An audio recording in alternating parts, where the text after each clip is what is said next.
Hello everyone, I am Meera Nurula.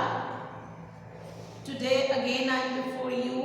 तो हम आपके क्लास +2 के जो आपने चैप्टर्स किए हैं सेक्शन ए और सेक्शन सी में, उनके जो आपको 10 मार्क्स के ऑब्जेक्टिव टाइप क्वेश्चंस आने हैं, उनका हमने रिवीजन सेशन जो है शुरू किया हुआ है। तो 2 दिन में हम ये जो आपके 8 चैप्टर्स हैं उनकी रिवीजन पूरी कर लेंगे। तो ये जो रिवीजन मटीरियल है आपका, आपने कईयों ने देखा भी होगा, एजुकेयर ऐप पे पढ़ा है। तो वहीं से जो मटेरियल है वो हम जैसे टीचर्स ने ही बनाया है, तो वो मटेरियल आप वहाँ से देख भी सकते हैं, वीडियो में आप अच्छे से मेरी वीडियो में समझ भी सकते हैं। तो वही जो एजुकेयर ऐप पे मटेरियल पढ़ा है वही हम रिवाइज करेंगे ताकि आप पेपर में 10/10 मार्क्स ले सकें। इसके अलावा कई बार जो ये ऑब्जेक्टिव टाइप क्वेश्चंस हैं उनमें से क्वेश्चंस आपके चैप्टर्स के इंट्रोडक्टरी पार्ट में से भी आ जाते हैं, तो उसके लिए मैंने एक अलग से वीडियो बनाई हुई है, तो आप वो मेरी वीडियो भी देख सकते हो। और जो एजुकेयर ऐप पे मटेरियल पढ़ा है वो हम यहाँ पे रिवाइज करेंगे। तो बिना देरी किए हम शुरू करेंगे। और सबसे पहला काम होता है कि आपने चैप्टर्स के नाम और उनके ऑथर्स के नाम लर्न करने होते हैं, क्योंकि इनमें से भी यूजुअली क्या है कि एक क्वेश्चन जो है वो आ जाता है।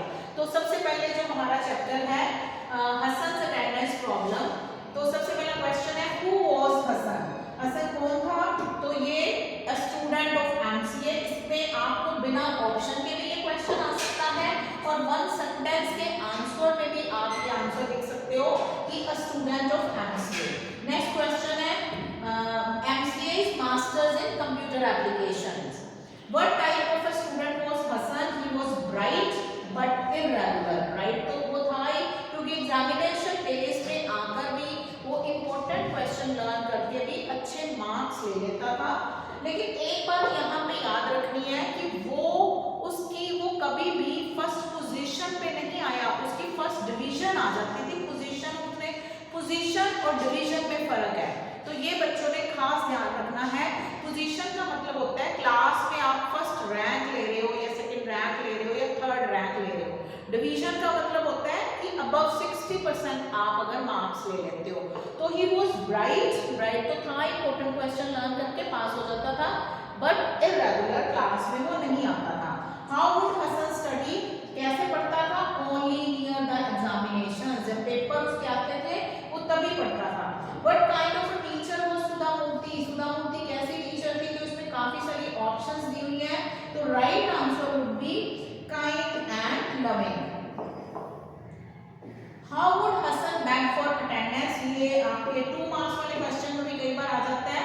तो he would beg for attendance in a pitiful manner. What promise would Hasan make to his teacher?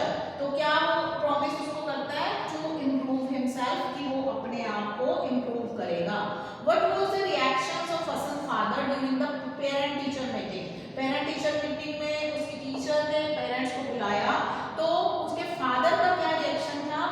He did not bother much and said that only time would teach Hasan. Bother नहीं करता, कहता समय आएगा, वो समय इसको सिखाएगा, ये तो हमसे समझने वाला नहीं है। What was the reaction of Hasan's mother? Mother का क्या रिएक्शन था? She started crying, रोने लग जाती है, and said that Hasan was not in her control, कि कहती है कि हसन उसके कंट्रोल में नहीं है, रात भर वो चेकिंग करता है, अर्ली मॉर्निंग जाके वो सोता है। What did Hasan say to his teacher after completing his course? अपना कोर्स पूरा करने के बाद वो अपने टीचर को क्या कहता है? He thanked her for her kindness, क्योंकि उसकी टीचर ही थी जिसने उसकी अटेंडेंस शॉर्टेज को भी पूरा किया था, तो he thanked her for her kindness. Who came to meet the narrator in her office? Narrator means यहाँ पे narrator सुधा मूर्ति खुद ही है, तो उनको मिलने के लिए कौन आता है? A salesman of computer software. तो एक्चुअली में हसन ही था, who was a salesman of computer software, came to meet her. Why could not Sudha Murthy recognize Hasan? वो हसन को क्यों नहीं पहचान पाती है? She could not recognize him as he looked quite an average person. मतलब उसने वो एवरेज पर्सन लग रहा था। Whereas all her former students had become rich or famous. जबकि उसके जो फॉर्मर स्टूडेंट्स थे वो सब भी रिच या फेमस हो गए थे। Hasan had dash responsible for his problems. Hasan ने किसको रिस्पॉन्सिबल held himself, उसने टीचर को बताया कि मैं जो जिस स्टेज पे खड़ा हूँ उसके लिए खुद ही रिस्पॉन्सिबल हूँ, क्योंकि मैं पंक्चुअल नहीं रहा, कभी मैं पढ़ा नहीं हूँ ढंग से, एग्जामिनेशन पास आते थे तो मैं पढ़ता था, मैं लड़ता भी रहता था, घर पे भी मुझे अलग कर दिया गया, तो he held himself responsible. Hassan became only a small salesman of computer software is the right answer. Hassan was told by his dad to live separately. किसने कहा कि तुम अलग से रहो, क्योंकि वो घर में लड़ता था, तो किसने उसको कहा कि तुम अलग से रहो? His father, उसके पापा ने कहा कि जाओ तुम अपना अलग से रहो. The sentence old habits die hard was spoken by, किसने ये बोला? हसन ने. To his teacher, हसन ने अपने टीचर को कहा कि मैंने उसको जब अपनी स्टोरी बताता है तो कहता है कि मेरे को जॉब भी मिल गई तो भी मेरी आदतें जो थी मेरी छूटी नहीं, मैं कभी भी पंक्चुअल नहीं था, स्टाफ अपने कलीग से लड़ता रहता था, तो उसने ये वर्ड्स अपनी टीचर को कहे थे. Excellence doesn't come by accident but by practice. Excellence, जब भी आप एक्सीलेंस किसी चीज में आती है तो वो ऐसे नहीं आ जाती, उसके लिए प्रैक्टिस करनी पड़ती है. Hasan was a very regular and responsible student. ये ट्रू फॉल्स बताना है. फॉल्स, क्योंकि वो इरेगुलर था, वो बिल्कुल भी रेगुलर नहीं था. Parent teacher meeting was quite fruitful, तो ये तो क्वेश्चन भी आता है कि why did parent teacher meeting and fruitlessly, तो फ्रूटफुल नहीं थी, तो दिस इज फॉल्स.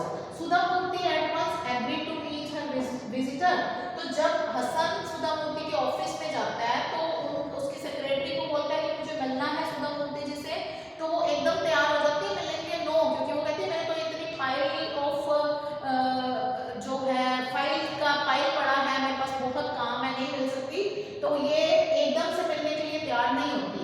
तो फिर तैयार कैसे होती है? जब उसको ये बताया गया कि उसको कोई स्टूडेंट मिलने आया है, तो स्टूडेंट्स के लिए she was always ready. Hasan was told by his father to live separately, ये हम पहले भी कर चुके हैं. ट्रू, फादर ने उसको कहा था कि तुम अलग से रहो. Second chapter is the march king.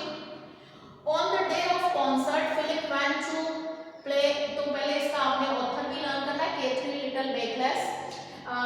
Concert के डे में Philip went to play a game of baseball. उधर से उसका कॉन्सर्ट था और वो कहाँ खेलने के लिए चला गया, क्योंकि उसको बेसबॉल खेलने का बहुत शौक था, तो वो बेसबॉल खेलने के लिए चला गया था.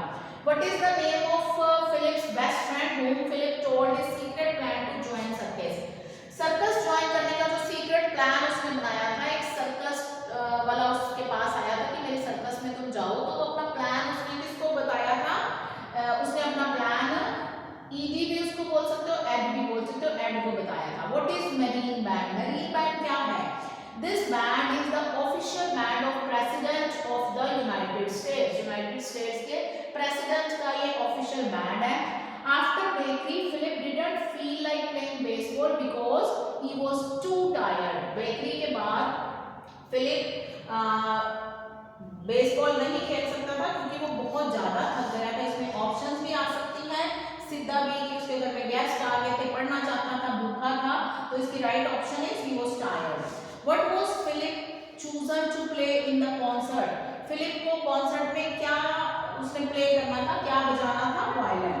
Who scolded Philip at the bakery? Bakery पे फिलिप सूजा को किसने स्कॉल्ड किया था? बेकर्स की वाइफ ने, क्योंकि उसने उसको कहा था उसके बच्चे को झूला दे और वो खुद सोने लग जाता है, तो फिलिप जो उसकी बेकर की वाइफ है वो उसको डांटती है. Who revealed the news of Philip selection by a circus band leader to his mother? उसकी सर्कस बैंड लीडर ने सर्कस में सिलेक्शन कर लिया है, ये न्यूज उसने अपने फ्रेंड को बताई थी, तो ये किसने उसकी मदर को किसने ये न्यूज बताई? His friend Ed's mother. उसके फ्रेंड की मदर ने फिलिप जो सूजा की मदर को बताई. Who gave shirt to Philip for concert? Concert के लिए फिलिप को शर्ट किसने दी? उसका जो म्यूजिक टीचर था ही वाज मिस्टर एस्पुटा, और मिस्टर एस्पुटा की wife Mrs Esputa, wife of his music teacher. Charlie कौन था? He was bakery owner. Philip wanted to be a musician. True है या फॉल्स है? Yes, he wanted to be a musician. True. Philip had decided to join circus. ये भी true है. Philip loved to work at the bakery. False. उसको bakery में काम करना बिल्कुल नहीं पसंद आया क्योंकि उसको स्कूल भी जाना पड़ता था, उसके बाद वो बेकरी में काम करता था, डिलीवरी करके उसके बाद स्कूल जाता था, तो उसको बिल्कुल पसंद नहीं आया था. Philip was widely applauded after the Washington Post march was played.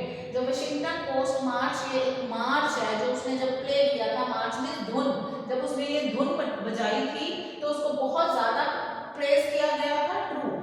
Name the newspaper which had an essay contest, कौन सा न्यूज़पेपर था जिसने स्टूडेंट्स के लिए एक एसे कंटेस्ट रखा था? तो न्यूज़पेपर का नाम है द वाशिंगटन पोस्ट। तो इसी न्यूज़पेपर में जो बच्चे जिन्होंने पोजीशंस ली थी तो उनके ऑनर में, उनको प्राइज देने के लिए एक फंक्शन रखा गया था। उसी में भी जॉन फिलिप सूजा जो था उसने the Washington Post march play किया था। How old was Philip when he accepted leadership of the Marine band? जब वो लीडर बना था मैरीन बैंड का तब उसकी एज थी 26 years old. Filling the blanks में है Philip was utterly dash after working at the bakery, exhausted, बहुत वो ज्यादा एग्जॉस्ट हो जाता है जब वो बेकरी में काम करता है।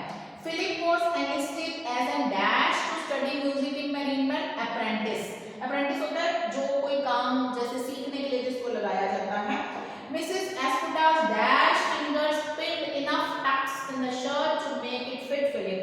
अब मिसेस एस्पुटा को, जब आपको पता है स्टोरी में आपने पढ़ा है कि जब उसको मिस्टर एस्पुटा ने कहा कि इसको शर्ट दे दो, तो अब मिस्टर एस्पुटा की शर्ट तो बहुत बड़ी थी, तो उसने फटाफट जाना था वहां पे अपना कॉन्सर्ट में वायलिन प्ले करने के लिए। तो उसकी जो निम्बल फिंगर्स, निम्बल होते फटाफट फुर्तीली जो फिंगर्स की, उन्होंने पिन्स को था वो टक कर दिया था शर्ट में। जॉन फिलिप सूजा became the dash of the Marine band, leader of the Marine band. वो क्या था? मैरीन बैंड का लीडर बन गया था। Philip wrote more than 100 dash, 100 से भी ज्यादा उन्होंने क्या लिखे? Marches. Third chapter thinking out of the box, जिसको कि हम लेटरल थिंकिंग भी बोलते हैं। So this chapter is adapted from the internet. इसकी जो दो मेन स्टोरीज हैं वो इंटरनेट से ली गई है, स्टोरीज आपने पढ़ी हुई हैं, उनके बेस पे क्वेश्चन है। जो फर्स्ट क्वेश्चन है व्हाट इज लेटरल थिंकिंग, तो ये आपको 2 मार्क्स वाले क्वेश्चन में भी आ जाता है। Lateral thinking is thinking differently और thinking out of the box. ऐसे भी आप लिख सकते हो thinking in a non linear way, thinking in a different way, मतलब किसी भी तरह से this is all lateral thinking की अलग तरीके से सोचना। Where did the farmer and his daughter live? Farmer और उसकी डॉटर कहाँ रहते थे? They lived in a small village in India. Moneylender was dash. जो moneylender था, जिससे वो एक खूबसूरत लड़की थी जिसके पापा ने, उसके फादर ने लोन लिया हुआ था, वो क्या था? ओल्ड एंड अगली था। The term lateral thinking was coined by, this is very important question, ये अक्सर आता है कि किसने ये टर्म को coin किया था, किसने ये टर्म इजाद करी थी? Edward de Bono. Thomas was dash, Thomas कौन था? A millionaire. How much amount did Thomas borrow from the bank? Thomas ने बैंक से कितने पैसे बोरो किए थे? Thomas पैसे नहीं, एक्चुअली पैसे तो हमारी करेंसी है, डॉलर कितने बोरो किए थे? तो Thomas borrowed $5,000 from the bank. Where was the bank situated? The bank was situated in the middle of New York City. तो कई बार इसमें मिडल भी बजाय in the north side, east side ऐसे ऑप्शंस दी होती है, तो वहां पे आप फॉल्स लिखोगे तो आपको ये लर्न करना है कि वो बैंक जो था वो कहाँ पे था। तो bank was situated in the middle of New York city, New York city के मिडल में था।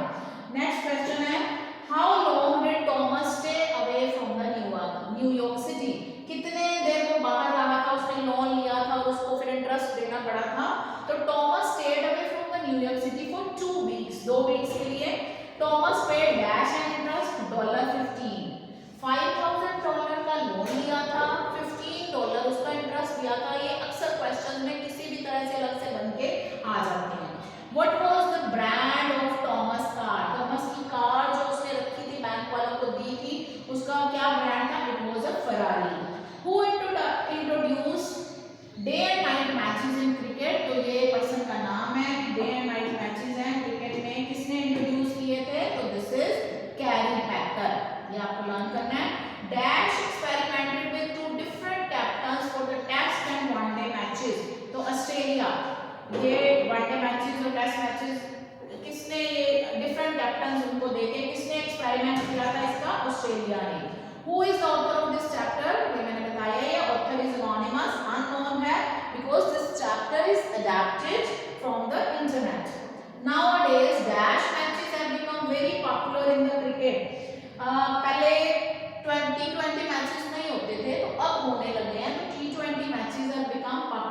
these days. The Ferrari car was parked in the bank's dash garage for safety. Bank के कौन से गराज में उसको सेफ्टी के लिए उसकी फरारी कार रखी गई थी? अंडरग्राउंड बैंक का एक गराज था.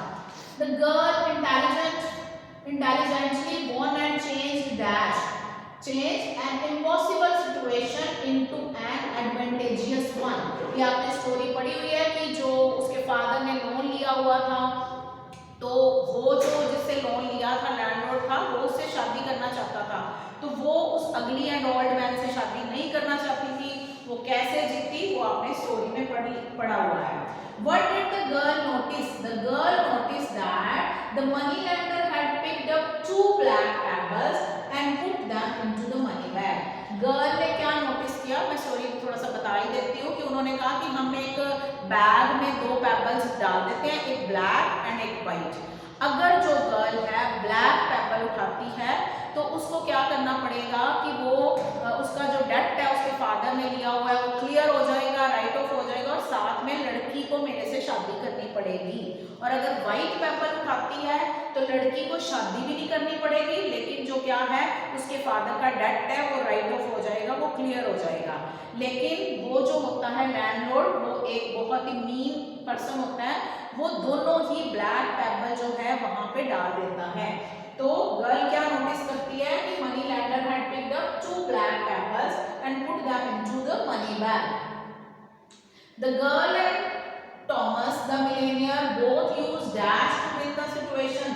अब ये दोनों ही स्टोरीज हैं, तो दोनों ने मनी लैंडर गर्ल ने भी और मिलेनियर ने भी क्या यूज किया कि वो सिचुएशन को विन कर सके, तो लेटरल थिंकिंग यूज की थी, मतलब कुछ अलग से सोचा. तो हम भी अपनी लाइफ में ऑथर वांट टू से कि कभी भी हमारी लाइफ में कुछ भी ऐसी प्रॉब्लम आती है तो हर प्रॉब्लम का सोल्यूशन होता है, तो हम लेटरल थिंकिंग से सोच के अपनी इम्पॉसिबल सिचुएशन से बाहर निकल आ सकते हैं. New York is dash big city, a big city. Forgo का मीनिंग क्या होता है? To give up. तो ये हमारे 3 चैप्टर्स हैं वो खत्म हो गए हैं. आज आप 3 चैप्टर्स को अच्छे से रिवाइज कर लो, फिर हम नेक्स्ट चैप्टर्स हैं वो कल करेंगे. तो आज के लिए इतना ही. Thank you so much. Have a nice day.